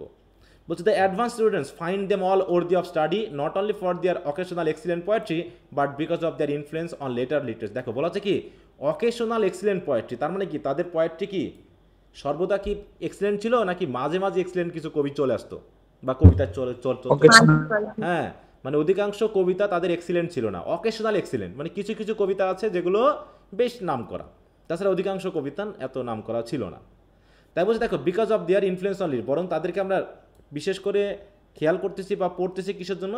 পরবর্তী সাহিত্য যারা মানে রাইটার থাকবে তাদের উপর যে ইনফ্লুয়েন্স সেটাকে জন্য। যেমন ধরো হচ্ছে Richard Crashaw the Catholic mystic, সে আবার ক্যাথলিক ঘরানার, is interesting because his trouble life is singularly like Donne's, his poetry is at times like Herbert's দেখো set on fire. Abraham Cowley, এটা একটু নামটা মনে রেখো, কারণ এটার একটা বই আছে যে বইটা তোমাদের থার্ড ইয়ারে পড়তে হবে, আব্রাহাম কাউলির লিখে, দ্য লাইফ অফ কাউলি বইটার নাম। এবং এখানে মেটাফিজিক্যাল পয়েন্টদেরকে ব্যাপকভাবে বাঁশ দেওয়া হয়েছে, ঠিক আছে তো, মানে বাঁশ মানে খারাপভাবে ইঙ্গিত করা হয়েছে যে এদেরকে কবি বলাই যায় না, এরকম যে এরা যে কবিতা লিখছে এটা কবিতার মধ্যেই পড়ে না। হ্যাঁ, তারপর হচ্ছে হু ব্লুজুম ইয়ং, তাহলে আব্রাহাম কাউলির কথা বিশেষ করে নাম করা এখানে এসেছে কারণ সে অল্প বয়সে খুব মানে ইন্টেলিজেন্ট ছিলেন। Who at 25 was proclaim the greatest poet in England, হ্যাঁ, তাকে গ্রেটেস্ট পয়েট বলা হচ্ছে। Is now scarcely known even by, কিন্তু এখন কি তার নাম আমরা জানি? তার কোনো কবিতা পেয়েছি আমরা এ পর্যন্ত আব্রাহাম কাউলির? বলো, আমরা কিন্তু পাইনি। তখন মোটামুটি তার একটা নাম ছিল। এছাড়া রয়েছে হেনরি ভোগান, আমরা একটু নামগুলো খেয়াল রাখি। Is worthy of study because he is in some respect the forerunner of Wordsworth, কারণ হেনরি ভোগান যে কবিতাগুলো লিখছেন সেই কবিতাগুলো অনেকটা ওয়ার্ডসওয়ার্থের মানে কি মতোই, মানে কি ওয়ার্ডসওয়ার্থ হয়তো তাকে ফলো করেছে এরকম বলা হচ্ছে। Andrew Marvell because of his দেখো loyalship with Milton, Andrew Marvell তিনি মোটামুটি কিছু কবিতা লিখছেন যেগুলো অনেকখানি religious. Because his poetry shows the conflict between the two schools of Spenser and Donne, Edmund Waller stands between the Puritan age and the Restoration. এরকমভাবে প্রত্যেকজন কবি কোনো না কোনোভাবে বিভিন্ন আইডিয়াল নিয়ে লেখার চেষ্টা করেছে, এই জন্য তাদেরকে একটা নির্দিষ্ট আইডিয়ালের মধ্যে ফেলা খুব কঠিন হয়ে যাচ্ছে। তাদের ফিচারগুলো হয়তো বা কিছু লিটারি কোড অ্যান্ড কন্ডাক্টের মধ্যে পড়ে গেছে, এই জন্য তাদেরকে একটা নির্দিষ্ট টার্মের মধ্যে ফেলা হচ্ছে মেটাফিজিক্যাল পয়েন্টস, কিন্তু তাদের লেখালেখিগুলো ভিন্ন মাত্রার, ভিন্ন ভিন্ন ধরনের। যেমন আমরা যদি রোমান্টিক এজের কথা ভাবি, অধিকাংশ কবি কিন্তু নেচারের প্রতি ভালোবাসা দেখিয়ে লিখছে, নেচার, কিন্তু এদের আবার ধারণা ভিন্ন ভিন্ন, কেউ প্রেম নিয়ে লিখছে, কেউ ধর্ম নিয়ে লিখছে, ঠিক আছে, কেউ যুদ্ধ নিয়ে লিখছে, কেউ ডেথ নিয়ে লিখছে, এরকম। যেমন জন ডান লিখছে প্রেম নিয়ে, আবার জন ডানের কিন্তু অনেক কবিতা আছে যেগুলো ধর্ম নিয়ে। যেমন যদি আমরা একটু দেখি, দেখো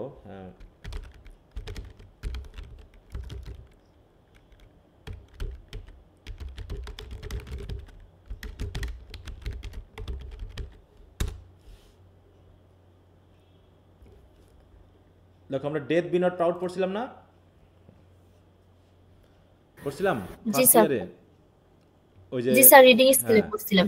যেমন ডেথ বি নট প্রাউড, এটা ডেথ নিয়ে লেখা, তাই তো, বাকিগুলো হয়তো এখানে নেই। তারপর হচ্ছে দ্য গুড মরকি নিয়ে লেখা, বলো তো? প্রেম নিয়ে লেখা, লাভ নিয়ে লেখা, তাই তো, হ্যাঁ। তাহলে গুড মরক হচ্ছে লাভ নিয়ে লেখা, ডেথ বি নট প্রাউড এটা ডেথ নিয়ে লেখা। তারপর হচ্ছে হলি সনেট যিনি লিখছেন এগুলো হচ্ছে better my heart three god, এগুলো হচ্ছে ধর্ম নিয়ে লেখা, ঠিক আছে। তাহলে দেখো আমরা এখানে তিনটা জিনিস পাচ্ছি, রিলিজিয়নও পাচ্ছি তার লেখার ভিতরে, লাভও পাচ্ছি, আবার আমরা ডেথ বা মর্টালিটি সেটাও পাচ্ছি। অতএব ভিন্ন ভিন্ন মাত্রা নিয়ে লিখছে। কিন্তু যখন তুমি শেক্সপিয়ার পড়বা, ওয়ার্ডসওয়ার্থ পড়বা, দেখবে সবগুলো নেচার নিয়ে লেখা, নেচারের কবিতা নিয়ে লেখা। ওদের ভিতরে একটা নির্দিষ্ট টার্গেট ছিল, কিন্তু এরা বিভিন্ন জন বিভিন্ন রকমের আইডিয়া নিয়ে লিখছে, এই জন্য বলছে। তারপর হচ্ছে দেখো, আচ্ছা আর এখানে দরকার নেই, তাহলে এই নামগুলো আমরা একটু খেয়াল রাখবো যে মেটাফিজিক্যাল পয়েন্ট কারা, এদের যেহেতু ফিচারগুলো আমরা আলোচনা করব পরবর্তীতে যেহেতু আমাদের থাকবে।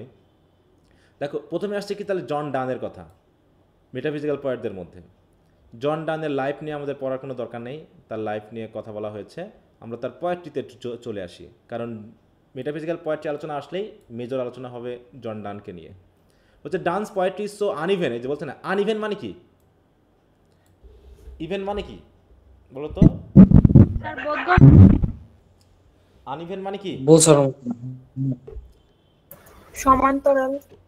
আনইভেন মানে কি? সমান না। এই আনইভেন মানে হচ্ছে ভিন্ন ভিন্ন মাত্রার, মানে একটা নির্দিষ্ট মাত্রা যেন নেই। হ্যাঁ বলছে মাঝে মাঝে খুবই অবাক, দেখো স্টার্টলিং অ্যান্ড ফ্যান্টাস্টিক, কিছু কবিতা খুবই চমকদারি এবং fantastic, that few critics would care to recommend it to others.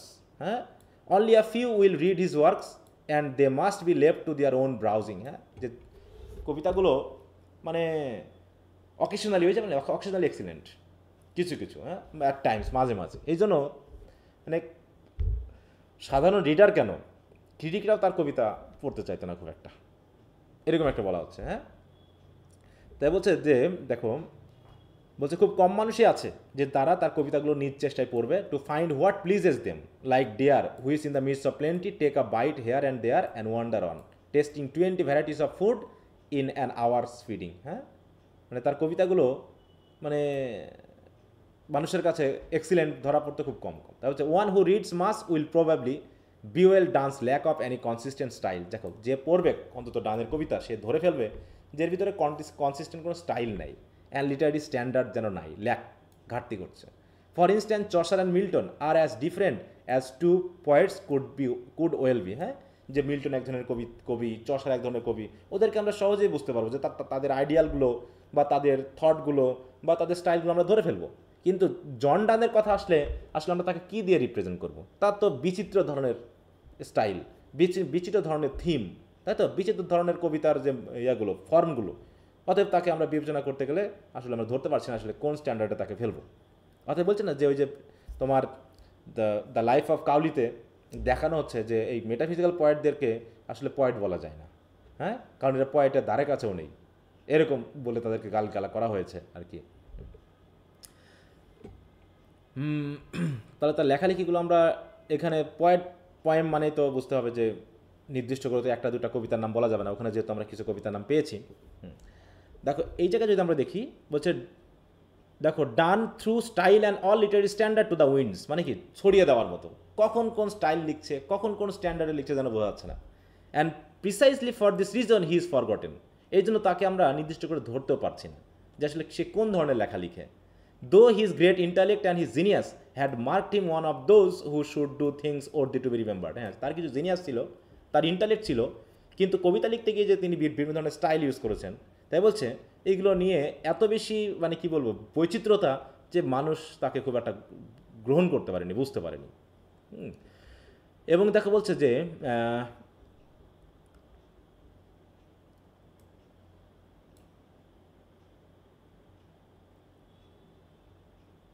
এই জায়গায় একটু খেয়াল করো, দেখো যে since Ben Jonson declare that he was the first poet of the world in some things likely to perish for not being understood. দেখো যে Ben Jonson বলতেছে পৃথিবীতে যত কবি আছে তার ভিতরে মনে হয় এই জন ডানই হচ্ছে প্রথম কবি যাকে মানুষজন বুঝে উঠতে পারেনি বলে তার পতন হয়েছে।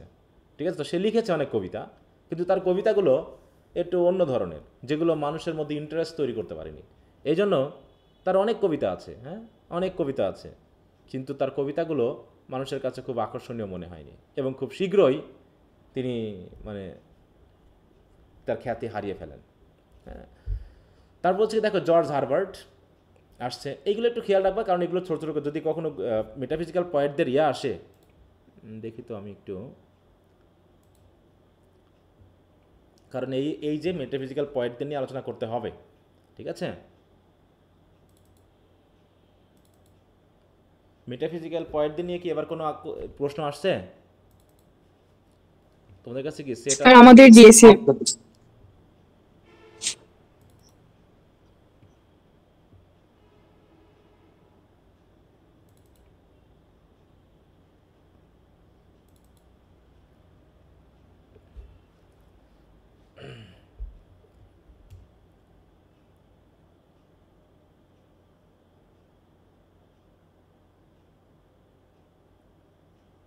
মেটাফিজিক্যাল পয়েন্টদের এবার আসেনি, তাই না? এবার যদি না আসে তো তোমাদের জন্য কিন্তু বেশ গুরুত্বপূর্ণ।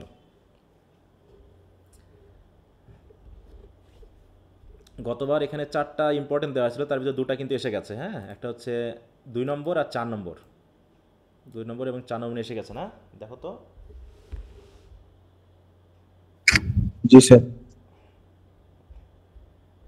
তাহলে এবার তোমাদের জন্য হচ্ছে ইউনিভার্সিটি উইট, যেটা আবার বলতেছি ইউনিভার্সিটি উইট এবং মেটাফিজিক্যাল পয়েন্ট, এই দুটা কিন্তু বেশ গুরুত্বপূর্ণ। হ্যাঁ স্যার, প্রশ্নগুলো একটু শেয়ার করে দিন। না দিব অবশ্যই, আপনি না আমাদের হিস্ট্রি এক্সামে যে মেটাফিজিক্যাল পয়েন্টটা দেওয়া আছে তো। আচ্ছা, ওগুলো তো আপডেট আমাদের করতে হবে। সাজেশনে হ্যাঁ, তো সমস্যা নেই। তাহলে এর ভিতরে জর্জ হারবার্ট, আমার পরীক্ষা 14 তারিখে তো, তাহলে জর্জ হারবার্টের আইডিয়া পরীক্ষা কেমন? স্যার 14 তারিখে। হ্যাঁ বলো, বুঝলাম না। আমার পরীক্ষা 14 তারিখে, এর আগে একটু দিয়ে দিন তাই বললাম। আচ্ছা হ্যাঁ, সমস্যা নেই, এটা হয়ে গেলে আমি প্রশ্নগুলো দিয়ে দিব, তো শেষ হলে পড়ানো আশা করি 2-1 দিনের মধ্যে হয়ে যাবে। ওকে, তাই বলছে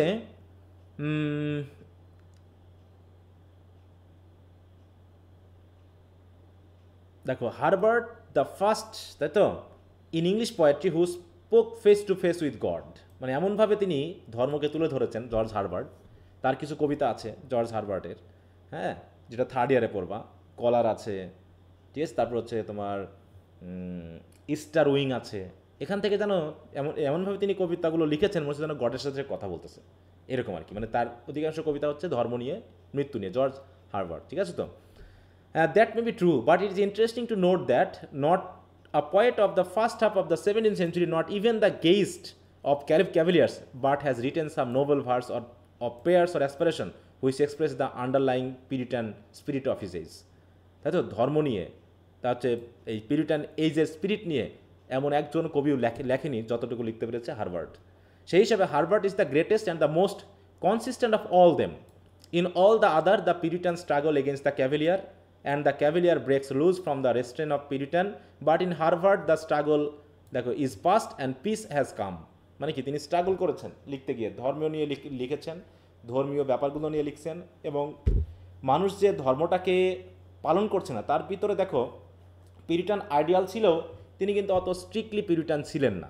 তিনি ছিলেন কি কি পয়েন্টদের মধ্যে, মেটাফিজিক্যাল পয়েন্টদের মধ্যে, ঠিক আছে তো। কারণ তিনি ধর্ম নিয়ে লিখলেও পিউরিটানদের মতো অতটুকু একদম মানে কড়া ভাষায় তিনি লেখেননি, হ্যাঁ, এরকম একটা বিষয়। দেখো এই যে কলার যেটা বলছিলাম, হ্যাঁ, তার কবিতা, হ্যাঁ, বলছে there speaks the Cavalier of university and the court as one reads to the দেখো which he calls by the suggestive name of the collar, he may know that he is reading condense biography. তো এমনভাবে তিনি কলার কবিতাটা লিখেছেন যেন কবি, যেন তিনি একজন প্রিস্ট, এবং প্রিস্ট অবস্থায় তিনি যেন মানে কি বলবো, যে খুব ধর্মীয় দায়িত্বের মধ্যে জাগতিক আনন্দ মজাগুলো ফিল করতে পারছে না, তিনি আর এই দায়িত্ব পালন করবেন না, তিনি আর প্রিস্ট থাকবেন না, তিনি কমন পিপলদের মতো কি করবেন, জাগতিক আনন্দ মজা ফিল করবেন বা এনজয় করবেন, এরকম একটা বিষয়। কিন্তু পরবর্তীতে তার ইনার সেন্সটা তাকে বলে দেয় যে তোমার মানে গড মনে যেন তাকে ডাকতেছে, চাইল্ড বলে, হ্যাঁ, গড যেন তাকে ডাকতেছে যে আমি তোমাকে সিলেক্ট করেছি, তুমি আমার হয়ে দায়িত্ব পালন করবা, তোমাকে ধর্মীয় ব্যাপারগুলোকে দেখতে হবে, তুমি আমার হয়ে ধর্মপ্রচার করবা, তুমি আমার হয়ে আমাকে সার্ভ করবা, ওরশিপ করবা। তো এই যে দেখানোর মাধ্যমে দেখানো হচ্ছে যে কিছু কিছু মানুষকে যেন গড নিজেই সিলেক্ট করেন তার ধর্মীয় মতবাদগুলোকে মানুষের কাছে প্রচার করার জন্য। এবং জর্জ হারবার্ট এই কবিতার মাধ্যম দিয়ে দেখিয়েছেন যে কলার কবিতায় যে তিনিও যেন এমনটাই, মানে এখানেও তিনি ধর্মপ্রচার করেছেন কিন্তু পিউরিটান আদল থেকে একটু বেরিয়ে গিয়ে, হ্যাঁ, এইটা যেমন জন মিল্টন যে কবিতাটা লিখছে এবং জর্জ হারবার্ট যে কলার লিখছে, দুটার মধ্যে কিছুটা পার্থক্য থাকবে। দুজনই ধর্ম নিয়ে লিখছে কিন্তু তাদের দুইটার আলোচনা দুই ধরনের। তারপর দেখো the fact that Herbert's reputation was greater at times than Milton, এই যে মিল্টনের থেকে, কারণ তার সাথে তার তুলনা আসে, কারণ কি জন মিল্টন পুরোপুরি ধর্ম নিয়ে লিখছে কিন্তু জর্জ হারবার্ট কিন্তু ধর্মের বাইরে গিয়েও অন্যান্য বিষয় নিয়ে কিন্তু লিখেছেন। তাই বলছে Milton's and his poem when published after his death had a large scale influence, দেখো large sale and influence shows certainly that he appeal to the men of his age. তার মানে জন ডানের থেকেও মোটামুটি তার কবিতাগুলো অনেক বেশি জনপ্রিয় ছিল। And his poems will probably be read and appreciated if only by few, just so long as men are strong enough to understand the Puritan spiritual conviction. তো এরকম জর্জ হারবার্টের ব্যাপারটা আমরা দেখলাম যে তিনি মোটামুটি ধর্ম নিয়ে লিখছেন এবং পিউরিটান আইডিয়ালগুলো তুলে ধরার চেষ্টা করেছেন, কিন্তু একদম পারফেক্টলি পিউরিটানদের মতো না, ঠিক আছে তো। পারফেক্টলি পিউরিটান বলতে আমরা জন মিল্টনকে বলতে পারি, ঠিক আছে। আচ্ছা, এখানে হারবার্টের লাইফ নিয়ে আমরা আলোচনা করব না, শুধু তার আইডিয়ালগুলো একটু খেয়াল রাখবো। দেখো আরও কিছু কবিতা আছে, দেখো হারবার্টস পোয়েমস, যেমন হারবার্ট চিপ ওয়ার্ক হচ্ছে দ্য টেম্পল, টেম্পল নামে যে কবিতাটা, consist of over 150 short poems suggested by the church, দেখো her holidays and ceremonials and the experience of Christian life, এগুলো নিয়ে তিনি কিন্তু লিখছেন। তো এর ভিতরে তাহলে দ্য টেম্পল নামে একটা কালেকশন অফ বুকস আছে, যেখানে অনেকগুলো কবিতা আছে। কতগুলো কবিতা আছে এখানে বলো তো? 150 নাকি? 50। হ্যাঁ, প্রায় 150 কবিতা এখানে কিন্তু তার আছে। এছাড়াও দেখো, আমরা সবগুলো একদম এরকমভাবে দেখবো না, এখানে কবিতা নিয়ে আলোচনা করা হয়েছে, এত আমাদের দরকার নেই। তারপর হচ্ছে দেখো স্টারউইং, যেটা আগে বলছিলাম, হ্যাঁ, বলছে among the poems which may be read as curiosities of versification and which arouse the wrath of the critics against the whole metaphysical school are those like Easter Wings and the Altar. দেখো এগুলো সবই কিন্তু ধর্ম নিয়ে লেখা। Easter Wing, Altar, which suggest in the printed form of the poem the thing which the poet sings. More ingenious is the poem in which rhyme is made by cutting off the first letter of a reasoning. এগুলো এত দরকার নেই, just এটুকু খেয়াল রাখলে হবে। তারপর হচ্ছে তাহলে আমরা মেটাফিজিক্যাল পয়েন্টদের কয়জনের নাম পেলাম এখানে আলোচনা? কয়জনের বলো তো? এখানে তো দুইজন আছে। দুজনের নাম পেয়েছি, তাই তো?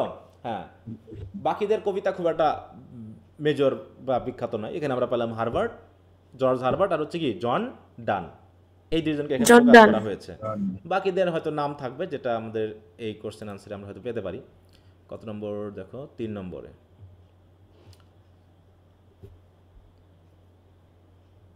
আসে না কেন?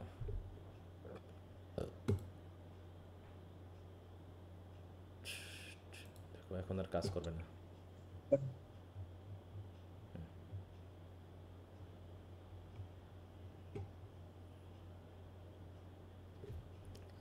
এই যেখানে দেখানো হয়েছে, হ্যাঁ, কি মেটাফিজিক্যাল পয়েন্টদের মধ্যে জন ডান, জর্জ হারবার্ট, যেগুলো নাম পেলাম, অ্যান্ড্রু মার্ভেল, হেনরি ভোগান, হ্যাঁ, রিচার্ড ক্রস অ্যান্ড আব্রাহাম কাউলি। তারপর হচ্ছে তাদের ফিচারগুলো কী কী? কনসিট, ইন্টেলেকচুয়াল ডেপথ, হ্যাঁ, explosion of complex themes, colloquial tone, যেগুলো আমরা ফার্স্ট ইয়ারে কিছু পড়েছিলাম, প্যারাডক্স অ্যান্ড আইরনি, যেগুলো আমরা পেলাম এখানে। তারপর হচ্ছে কন্ট্রিবিউশন টু ইংলিশ পোয়েট্রি, তারা কী ধরনের অবদান রেখেছে সেটা নিয়ে আলোচনা। এই 3টা ধাপে কিন্তু আমরা আলোচনা। তাহলে পয়েট কারা, তারপরে হচ্ছে তাদের পোয়েট্রির ফিচারগুলো কী, এবং তারা ইংরেজি সাহিত্যে কোন কোন বিষয়গুলোকে অ্যাড করার মাধ্যমে ইংলিশ পোয়েট্রিকে বিশেষ অবদান রাখছে। এইভাবে আমরা কিন্তু এটা এখানে লিখছি, যেটা এখানে আমরা পাবো। এই দু একজনের যে আলোচনা আছে সেই আলোচনার মধ্যেই কিছু কিছু জিনিস ওখানে আমরা পেয়ে যাব। এবার ক্যাভিলিয়ার পয়েন্টস, তাহলে মেটাফিজিক্যাল পয়েন্ট গেলে এবার হচ্ছে Cavalier poets. In the literature of any age there are generally found 2 distinct tendencies. হ্যাঁ, বলতে সাহিত্যের মধ্যে 2টা টেন্ডেন্সি। কী কী? The first express the dominant spirit of the time and the second a secret and open rebellion. এটা বলছে যে প্রত্যেকটা সাহিত্যকর্মের মধ্যে এই 2টা জিনিস থাকে। একটা হচ্ছে কি, যেটা চলমান, তাই তো, যেটা চলছে সেটাকে ধরে রাখা, এক্সপ্রেস করা, আর একটা হচ্ছে ভিতরে ভিতরে নতুন কিছু ক্রিয়েট করার যে চিন্তা করা, যেটাকে আমরা বলতেছি হচ্ছে রিভিলিয়ন। সেটা ওপেন হতে পারে অথবা সিক্রেট হতে পারে। So in this age side by side with the serious and rational Puritan, তাহলে পিরিটানদের পাশাপাশি কী ছিল? Lives the gallant and trivial Cavalier. তাহলে পিরিটান হচ্ছে কি, রাজাকে যারা ফলো করেনি তারা নাকি রাজার বিরুদ্ধে, এবং তারা ধর্মকে পারফেক্টলি ফলো করার চেষ্টা করেছে। এবং পিরিটানদের মধ্যে আছে পার্লামেন্টারিয়ান যারা, আর ক্যাভেলিয়ার হচ্ছে কারা? যারা রাজাকে ফলো করছে। তাহলে তারা নিশ্চয়ই তাহলে পিরিটানদের থেকে একটু অন্য আইডিয়াল নিয়ে লিখবে। The Puritan finds expression is the best poetry of the period from Donne to Milton in the prose of Baxter and Bunyan. অন্যদিকে the Cavalier in a small group of poets, দেখো, Robert Herrick, Lovelace, Suckling and Carew. হ্যাঁ, দেখো, Herrick, Lovelace এবং Suckling, আর হচ্ছে Carew, who write songs generally in lighter vein, দেখো, gay, trivial, often লাইসেন্সাস। খেয়াল করো কবিতাগুলো কেমন বলছে, লাইটার ভেইন। লাইটার ভেইন মানে কি? যেখানে কোনো ধর্মীয়, দেশপ্রেম এরকম কোনো সিরিয়াসনেস নেই। গে মানে কি? যেখানে সবসময় একটা মানে কি বলবো, অন্য ধরনের প্রেম, তারপর হচ্ছে তোমার তুচ্ছ বিষয়গুলো নিয়ে লেখা। হ্যাঁ, এবং লাইসেন্সাস মানে বুঝছো তো, মাঝে মাঝে কিছুটা ওই সেন্সুয়াল ব্যাপারগুলো তাদের কবিতার ভিতর থাকবে। But who can not all together escape the tremendous seriousness of the puritanism. কিন্তু তারপরেও এদের ভিতরে পিরিটানিজমের যে সিরিয়াসনেসটা সেটা কিছুটা হলেও থেকে গেছে, পুরোপুরি স্কেপ করতে পারেনি। কিন্তু তারা পিরিটানের বাইরে গিয়ে ভিতরে ভিতরে গোপনে গোপনে সিক্রেটলি তারা এই সকল হালকামি, ফাজলামি, হ্যাঁ, সেন্সুয়াল বিষয় এগুলো নিয়ে কবিতা লেখার চেষ্টা করেছে। প্রথমে হচ্ছে থমাস ক্যারিউ। দেখো বলছে, Carew may be called the inventor of Cavalier love poetry and to him more than to any other is due the peculiar combination of the sensual and religious. দেখো, তিনি একই সাথে সেন্সুয়াল এবং religious কবিতা একসাথে লিখছেন। which marked most of the minor poets of the 17th century. His poetry is the Spenserian pastoral stripped of its refinement of feeling and made direct, coarse and vigorous. দেখো তাহলে কবিতাগুলো লিখেছেন তিনি Spencer যেমন একটা পাস্টোরাল element নিয়ে লেখার চেষ্টা করেছেন, সেগুলো নিয়ে তো তিনি লেখেননি, বরং তার ফিলিংগুলো কেমন ছিল দেখো, ডিরেক্ট, কোয়ার্স অ্যান্ড ভিগরাস। মানে তুমি যখন একটা ডিরেক্ট মানে কি, তুমি যখন কোনো তোমার প্রেমিক বা প্রেমিকার প্রতি ফিলিং প্রকাশ করবা, তখন যদি সেই ফিলিংগুলোকে তুমি ডাইরেক্টলি বলো, তাহলে কি সেগুলো শুনতে ভালো লাগে বলো তো? মানাই বলো, নাকি একটু কাব্যিক ওয়েতে একটু ইনডিরেক্টলি বিভিন্ন রকমের উপমা ব্যবহার করলে ভালো লাগে শুনতে?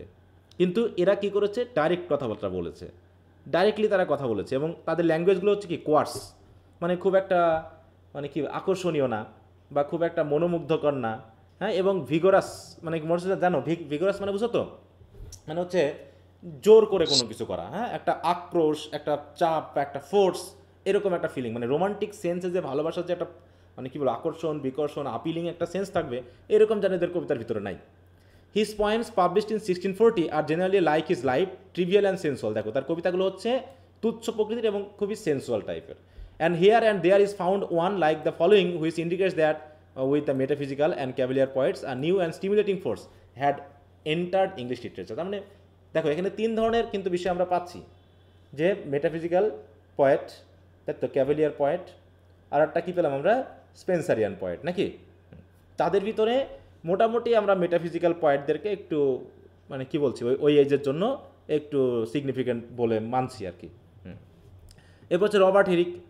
রবার্ট হেরিক তিনি কি ছিলেন, একজন প্রিস্ট ছিলেন, কিন্তু দেখো Herrick is the true cavalier, gay, devil may care in disposition but by some freak of fate a clergyman of Dean Prior. Dean Prior হিসাবে তিনি কিন্তু কাজ করেছেন, মানে ডিন প্রায়রের একজন ক্লার্জিম্যান হিসেবে কাজ করেছেন। In South Devon a county made famous by him and Blackmore, মানে একটা কাউন্টি মানে একটা গ্রাম বা একটা অঞ্চল যেটা হচ্ছে সাউথ ডেভনে অবস্থিত, সেখানে ডিন প্রায়রের ক্লার্জিম্যান, ডিন প্রায়র কি একটা প্যারিশ, সেই প্যারিসের ক্লার্জিম্যান হিসেবে তিনি কাজ করেছেন।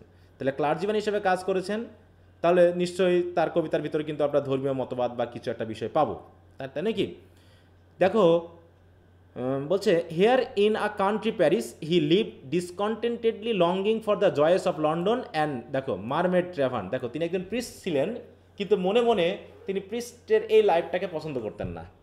তিনি চাইতেন যে লন্ডনে থাকবো আমরা, সেখানে থেকে তার লন্ডন শহরের আনন্দ মজা এনজয় করব, সেগুলো তো এখানে করতে পারছি না। তার মানে কি, তার মানে কি তার ভিতরে কি ধর্মীয় কি সেন্স আছে, ধর্মীয় কি যে আকর্ষণ সেগুলো কি আছে বলো? না স্যার। তিনি চাচ্ছেন সেন্সুয়াল ব্যাপারগুলো, যে বললাম সেন্স, এনজয়মেন্ট, এইগুলো। তার এই যে আমরা পড়েছি টু ড্যাফোডিল পয়েমটা পড়েছি, তাই না? হ্যাঁ, এখানে কিছু কিছু বিষয় রয়েছে। আর among the best non in our language, যে কিছু কবিতা আছে যেগুলো কিছুটা মানে বেস্ট, মানে সে বেশ উল্লেখযোগ্য, সেই হিসেবে আমরা এগুলোকে পড়তেছি। His poems cover a wide range from trivial love song pagan in spirit to hymns of deep religious feeling. Only the best of his poems should be read. বলছে তার কবিতা অনেক লিখছে, বেস্ট পোয়েমগুলো হয়তো বা কিছুটা পড়া যেতে পারে। আচ্ছা যাক, আর এখানে তেমন কিছু নেই। এরপর হচ্ছে দেখো সাকলিং অ্যান্ড লাভলেস, এগুলো খুবই মানে কি বলবো উল্লেখযোগ্য না। দেখো sir John Suckling was one of the most brilliant wits of court of church. দেখো এই ক্যাভিলিয়ার পয়েন্ট নিয়ে কিন্তু আমরা হয়তো বা ব্রড কোশ্চেন পাচ্ছি না, কিন্তু শর্ট কোশ্চেনে কিন্তু ক্যাভিলিয়ার পয়েন্ট নিয়ে কোশ্চেন আছে, ঠিক আছে? এটা একটু তোমরা খেয়াল রাখো, শর্ট কোশ্চেন। দেখি তো এখানে দেওয়া হয়েছে কিনা।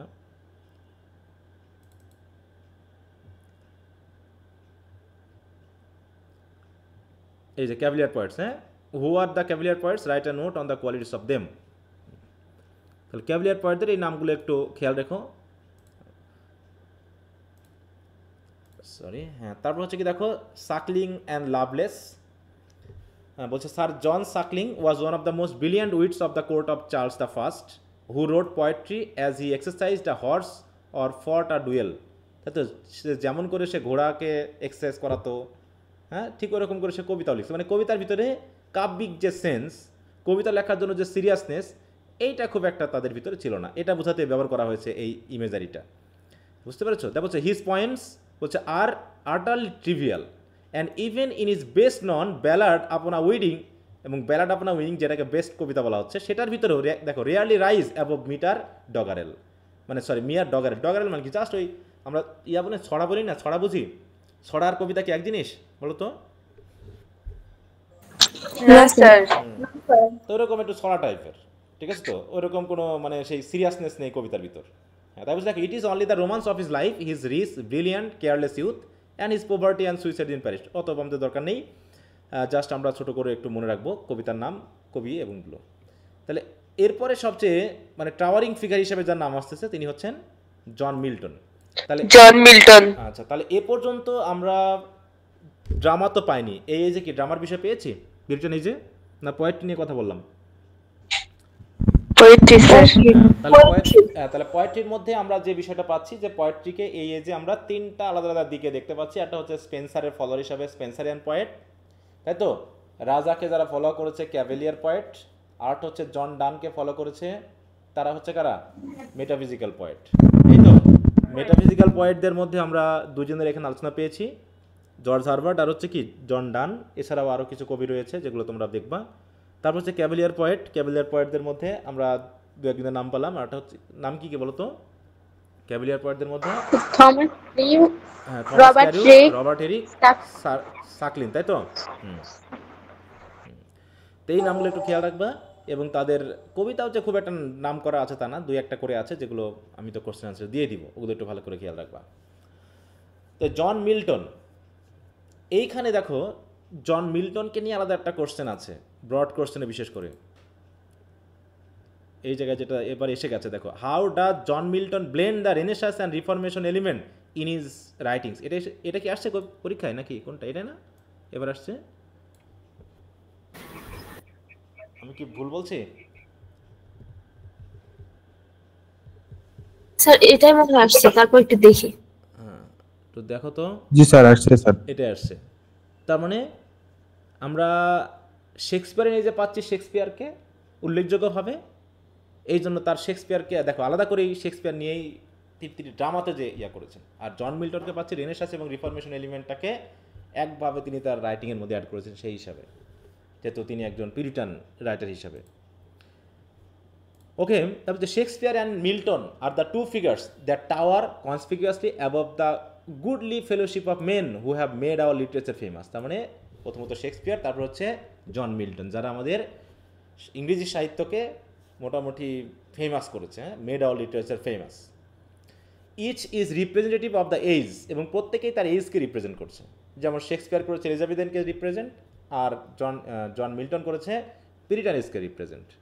And together they form a suggestive commentary upon two forces that rule our humanity. হ্যাঁ, দুইজন দুটা ফোর্সকে ধরেছেন।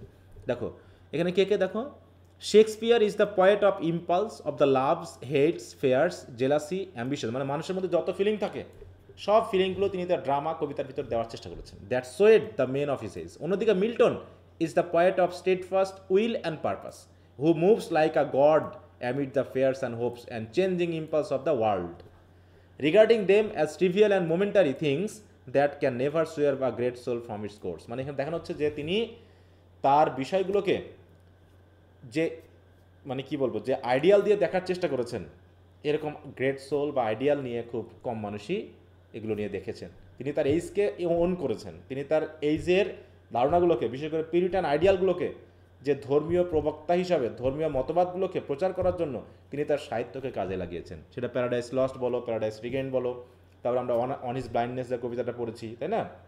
এরকম আরও অনেক কবিতা আছে। বা সনেট তিনি লিখছেন, যে সনেটের কাজই হলো গডের প্রশংসা করা এবং গডের আইডিয়ালকে মানুষের মধ্যে তুলে ধরা। তারপর it is well to have some comparison in mind while studying the literature of Elizabeth and the Puritan. অর্থাৎ পিরিটান এবং এলিজাবেথের মধ্যে যদি কম্পারেটিভ স্টাডি করতে চাই, তাহলে আমরা মেনলি এই জন মিল্টন এবং শেক্সপিয়ারের মধ্যেই তুলনা করে থাকি আর কি। হ্যাঁ, তো এত এগুলো আলোচনা করার দরকার নেই, এত কিছু জন মিল্টনের লাইফ নিয়েও আমার এখানে আলোচনা করার কিছু নেই, অত বেশি খুব একটা পরীক্ষাতে আসে না। আমরা তার সাহিত্যকর্ম নিয়ে একটু দেখব, কারণ এই যে সবচেয়ে উল্লেখযোগ্য সাহিত্যকর্ম জন মিল্টনের মাধ্যমেই হয়েছে। কোথায় আমি কি ছেড়ে আসলাম? না, এগুলো তো আলোচনায় রাজনৈতিক। এই যে মিল্টনস আর্লি পোয়েট্রি, দেখো বলছে in his early work Milton appears as the inheritor of all that was best in Elizabethan literature. তার মানে তিনি পিউরিটান এজে থাকলেও এলিজাবেথান এইজের যে আইডিয়াল সেগুলোকে যেন ইনহেরিট করেছেন তিনি, সেগুলো তিনি তার রাইটিংয়ের ভিতরে হয়তো সেটা স্টাইলের দিক দিয়ে হোক অথবা থিমের দিক দিয়ে হোক বা ওয়ার্ডের দিক দিয়ে হোক, তিনি কিন্তু এগুলোকে দেওয়ার চেষ্টা করেছেন। বলছে his first work the word on the morning of Christ nativity, দেখো ধর্ম নিয়ে লেখা, হ্যাঁ, on the morning of Christ nativity, মানে যেদিন ক্রাইস্টের জন্ম হলো সেদিনের সকালটা কেমন ছিল, এরকম আর কি নিয়ে লিখছে। Approaches the high water mark of lyric poetry in England, তাহলে লিরিক পোয়েট্রি কিন্তু এর আগে আমরা পাইনি, এপিক পোয়েট্রি পেয়েছি, তাই না? এমনকি চসার এইজেও লিরিক কথাটা শুনি নাই, আমরা লিরিক কথাটা মেনলি শুনেছি এলিজাবেথান এইজে। অতএব এলিজাবেথান এইজের লিরিক পোয়েট্রির আদলে তিনি লিরিক পোয়েট্রি লেখা শুরু করেছেন, যেটা মেটাফিজিক্যাল পোয়েট্রি থেকে আলাদা, ক্যাভেলিয়ার পোয়েটদের থেকেও আলাদা। হ্যাঁ, তারপর হচ্ছে in the next 6 years from 1631 to 1637 he wrote but little, scarcely more than 2000 lines, but these are among the most exquisite and most perfectly finish in our language. তিনি যতটুকু লিখছেন না কেন মোটামুটি খুব পারফেক্ট লেখা লিখেছেন বলে মনে করা হয়। দেখো এল অ্যালেগ্রো অ্যান্ড দেখো ই পেনসোরাসো আর টুইন পয়েমস, এগুলো অতটা নাম আমরা নিতে যাব না, বরং আমরা তার সনেট এবং তার যে বিশেষ করে এপিকগুলো সেগুলো একটু দেখার চেষ্টা করব। হ্যাঁ, এখানে একটু খেয়াল রাখি, লাইসিডাস একটু খেয়াল রাখো। হ্যাঁ, দেখো in the next poem Lycidas, লাইসিডাসটা কিন্তু খুবই বিখ্যাত। এটা হচ্ছে কি একটা পাস্টোরাল এলিজি রিটেন ইন 1637। তাহলে লাইসিডাস এটা কি জাতীয় লেখা বলতো?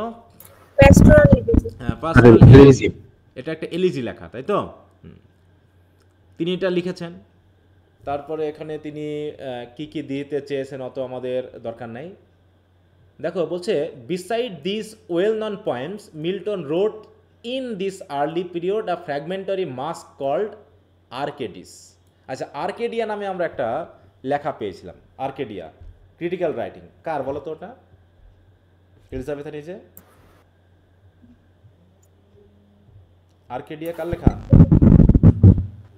Philip Sidney. হ্যাঁ, ফিলিপ সিডনির লেখা।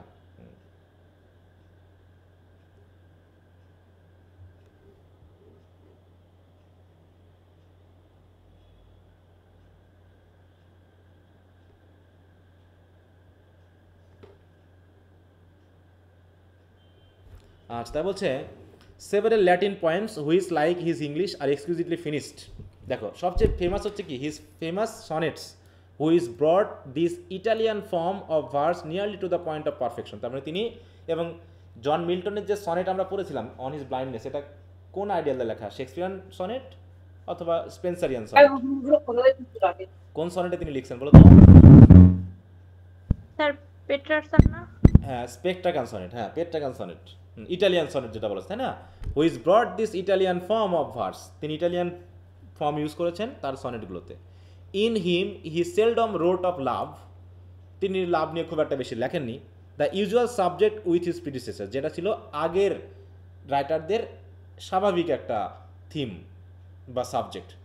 বাট অফ প্যাথ, কিন্তু তার মেইনলি লেখার ইয়া ছিল হচ্ছে patriotism, duty, music and subject of political interest suggested by the struggle into which England was drifting, মানে কি ভাসতে ছিল, হ্যাঁ, যে পলিটিক্যাল স্ট্রাগল নিয়ে, যেমন আমরা স্যামসন অ্যাগনিস্ট পড়লে আমরা দেখতে পাবো এখানে রাজনৈতিক বিষয় নিয়ে কথা বলা হয়েছে। এমনকি জন মিলস যে প্যারাডাইস লস্টেও কিন্তু তিনি রাজনৈতিক আইডিয়ালটা বা রেনেসাঁস পিরিয়ডটাকে তুলে ধরছেন।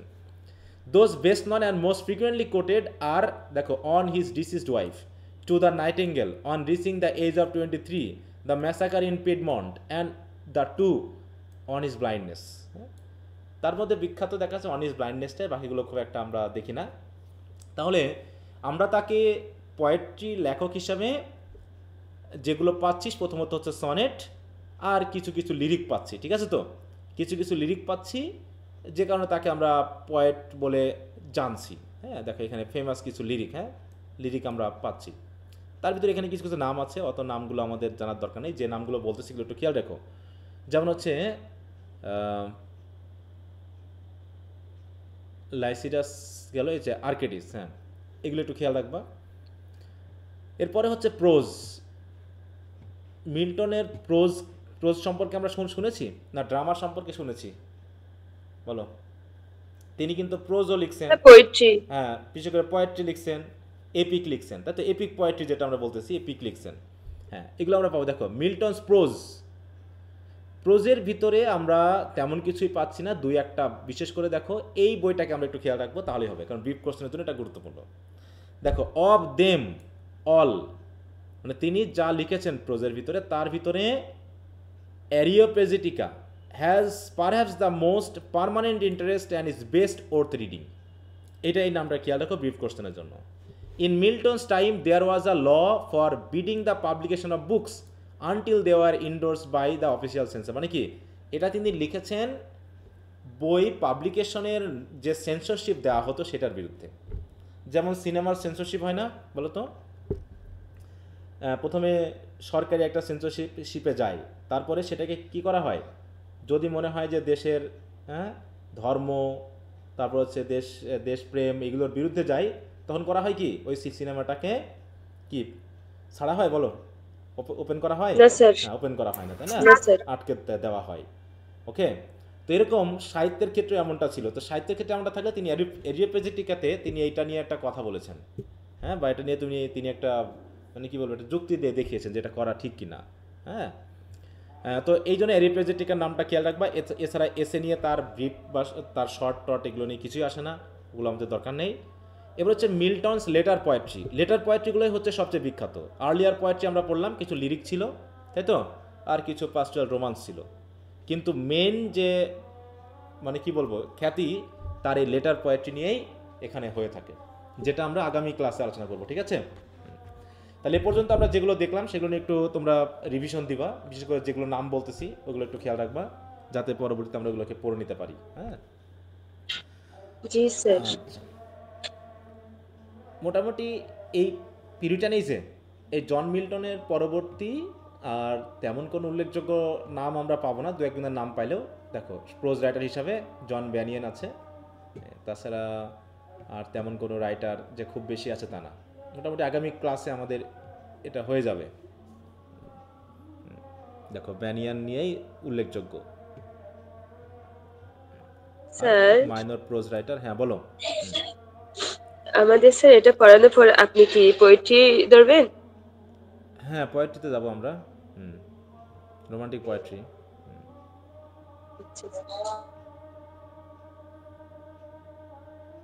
এই যে শেষ, মানে ওই তো জন ব্যানিয়ান নিয়ে একটু আলোচনা করবো, আর জন মিল্টন। এছাড়া তেমন কিছু না, আর যে ছোটো ছোটো কবি নামগুলো আছে এগুলোর নামগুলো খেয়াল রাখবা, আমাদের যে কোশ্চেন আনসারগুলো আছে ওর ভিতরে থাকলে পেয়ে যাবা, এছাড়া কিছু না।